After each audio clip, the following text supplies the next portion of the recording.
Are you here with someone today? Are you mom? You are mom. I know. Okay, thank you so much for coming. Absolutely. Mr. Patrick, you're charged with... Let's pause for a second. Burglary of a motor vehicle. That might sound like just another car break-in, but under Texas law, that's a Class A misdemeanor or worse. And trust me, judges don't treat it lightly, especially when you leave behind your toolkit like a calling card. Burglary of a motor vehicle. You are facing up to a year in jail and or a $4,000 fine. We are going to do probable cause. You have the right to remain silent. Anything you say can and will be used against you. You have the right to have an attorney present. If you cannot afford one, one will be appointed to you, sir. Judge, Oh, I have to give you a cause number. There's a warrant because he missed court. 255-9022. 3. Is it? No, it's 255-9022. Yes, sir. Judge, on April 7, 2025 in Harris County, Texas, officers were dispatched to a burglary of a motor vehicle call. The defendants were located and matched the description the complaining witness gave to the officers. The complaining witness stated defendants entered the vehicle and tried to steal it by breaking the ignition cover. The complaining witness stated her neighbor was leaving for work and it scared the defendants off. The defendants left a screwdriver in the motor vehicle.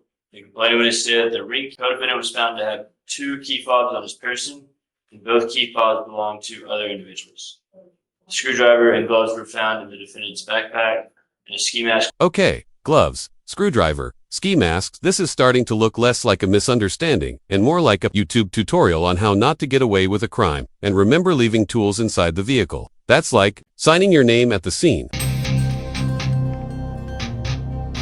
Was found on the co-defendant's person. The defendant provided false information, and the defendant was eventually identified by mobile. There's so many holes in this thing. I mean, how do we know it was him? Was he in the car? Where did they catch him? Did they go running after him? I mean, Judge, if I can, it's a complete... Judge, the law enforcement officers were dispatched and were given a description of 2 individuals by the complaining witness who had it on a ring camera of the individuals breaking into a vehicle. Did they see him? Does the report say that they saw... Just a description given, Judge. And then the law enforcement officers on dispatch located the 2 defendants nearby.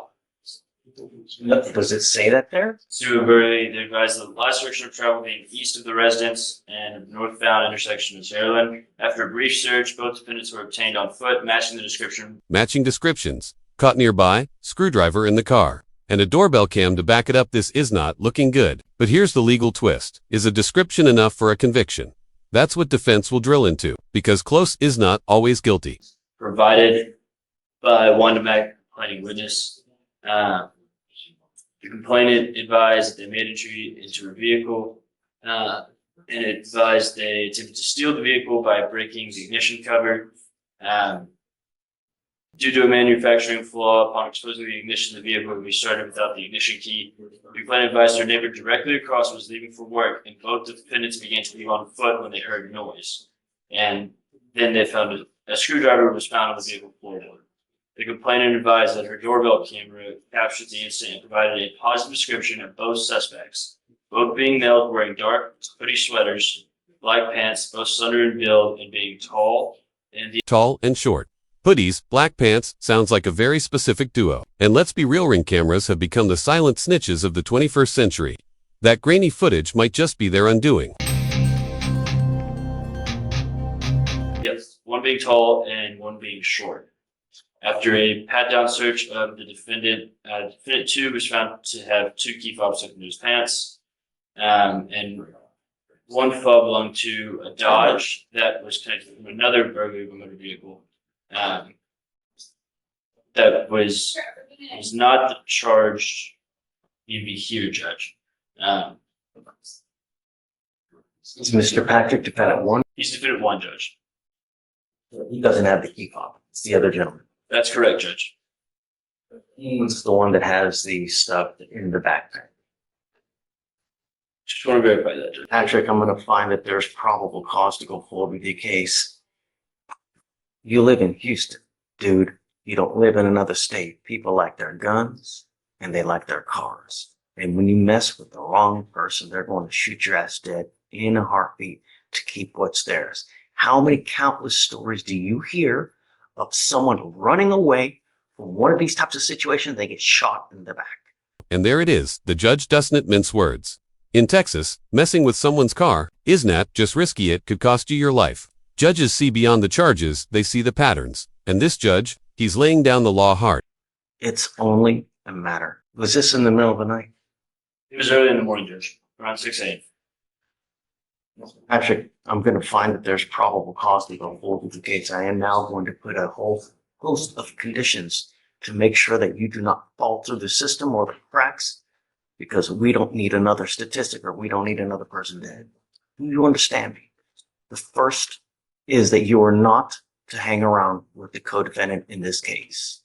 You are not to use alcohol, illegal drugs, and I'm going to send you for a test right now because I want to know what, if anything, is in your system, and you're to come right back.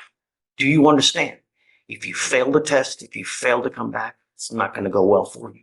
I'm now also going to put a monitor on your ankle so I know where you are at all times. One false move, you will stay with me.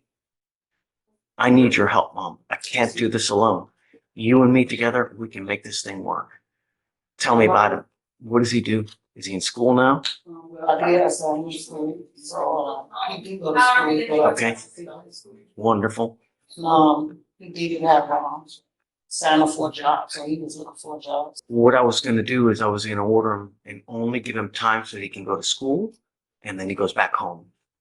And then he stays at home, doesn't go anywhere else. I don't want him out in the middle of the night. You're not to be in possession of any weapons as well. If I find that you have any weapons, if I find that you pick up a new case, it's not going to go well for you. I will protect my city at all costs. I don't care what you are, how old you are, anything. Do you understand?